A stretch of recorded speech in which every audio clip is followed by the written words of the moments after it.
بسم اللہ الرحمن الرحیم۔ ایک عابد نے خدا کی زیارت کے لیے 40 دن کا چلہ کھینچا۔ دن کو روزہ رکھتا اور رات کو قیام کرتا تھا۔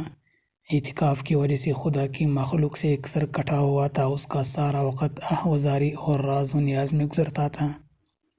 36ویں رات اس عابد نے ایک آواز سنی، شام 6 بجے تانبے کے بازار میں فلاں مساج کی دکان پر جاؤ اور خدا کی زیارت کرو۔ عابد وقت مقررہ سے پہلے پہنچ گیا اور مارکیٹ کی گلیوں میں مساج کی اس دکان کو ڈھونڈنے لگا۔ وہ کہتا ہے، میں نے ایک بوڑھی عورت کو دیکھا جو تانبے کی دیگچی پکڑے ہوئے تھی اور اسے ہر مساج کو دکھا رہی تھی۔ اسے وہ بیچنا چاہتی تھی۔ وہ جس مساج کو اپنی دیگچی دکھاتی، وہ اسے تول کر کہتا 4 ریال ملیں گے۔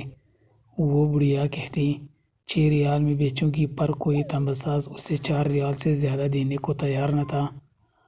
آخرکار وہ بڑھیا ایک مساج کے پاس پہنچی۔ مساج اپنے کام میں مصروف تھا۔ بوڑھی عورت نے کہا، میں یہ برتن بیچنے کے لیے لائی ہوں اور میں اسے 6 ریال میں بیچوں گی، کیا آپ 6 ریال دیں گے؟ مساج نے پوچھا، 6 ریال میں کیوں؟ بوڑھی عورت نے دل کی بات بتائے ہوئے کہا، میرا بیٹا بیمار ہے، ڈاکٹر نے اس کے لیے نسخہ لکھا ہے جس کی قیمت 6 ریال ہے۔ مساج نے دیگچی لے کر کہا، ماں، یہ دیگچی بہت عمدہ اور نہایت قیمتی ہے۔ اگر آپ بیچنا ہی چاہتی ہیں تو میں اسے 25 ریال میں خریدوں گا۔ بوڑھی عورت نے کہا، کیا تم میرا مذاق اڑا رہے ہو؟ تانبا والے نے کہا، ہرگز نہیں، میں واقعی 25 ریال لوں گا۔ یہ کہہ کر اس نے برتن لیا اور بوڑھی عورت کے ہاتھ میں 25 ریال رکھ دیے۔ بوڑھی عورت بہت حیران ہوئی، دعا دیتی ہوئی جلدی اپنے گھر کی طرف چل پڑی۔ عابد کہتا ہے، میں یہ سارا ماجرا دیکھ رہا تھا۔ جب وہ بوڑھی عورت چلے گئی تو میں نے تانبے کی دکان والے سے کہا، اچھا لگتا ہے آپ کو کاروبار نہیں آتا۔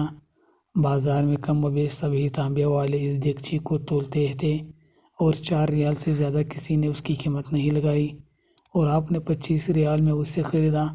بوڑھے مساج نے کہا، میں نے برتن نہیں خریدا ہے، میں نے اس کے بچے کا نسخہ خریدنے کے لیے اور 1 ہفتہ تک اس بچے کی دیکھ بھال کے لیے پیسے دیے ہیں۔ میں نے اسے اس لیے یہ قیمت دی کہ گھر کا باقی سامان بیچنے کی نوبت نہ آئے۔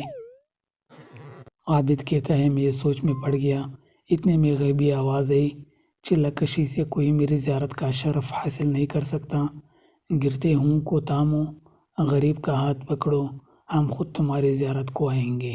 دوستو، اگر آپ کو ہماری ویڈیو اچھی لگی ہے تو چینل کو ضرور سبسکرائب کریں، بیل آئیکن کو پریس کریں اور ویڈیو کو لازمی لائک اور شیئر کریں۔ والسلام علیکم۔